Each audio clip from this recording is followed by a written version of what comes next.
కార్తీక మాసంలో వచ్చేటటువంటి 4వ తిథిని, చతుర్థి తిథిని నాగుల చవితి అని పిలుస్తూ ఉంటాం. నాగులను పూజ చేస్తారు ఆ రోజున. పావుకి పూజ. పావుని ఇంటికి తెచ్చుకోవడం అన్నది సాధ్యమయ్యే విషయం కాదు కాబట్టి పావు ఉన్న చోటికే వెళ్లి పూజ చేస్తారు.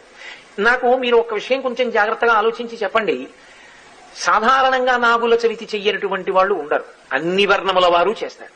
అందరూ తలస్నానం చేస్తారు, చక్కగా పుట్టక పెడతారు, ఏదో అందులో గుడ్డు వేస్తారు, లేకపోతే చిమ్మిలి వేస్తారు, లేకపోతే చలివిడి వేస్తారు, లేకపోతే ఆవు పాలు పోస్తారు, ఆ పుట్ట చుట్టూ తిరుగుతారు, పిల్లా పాపలతో నమస్కారం చేస్తారు, ఇంటికి వచ్చేస్తారు. పావుని పూజ చేసేటప్పుడు ప్రకటనంగా ఒక మాట అడుగుతారు పుట్ట దగ్గర నిలబడి.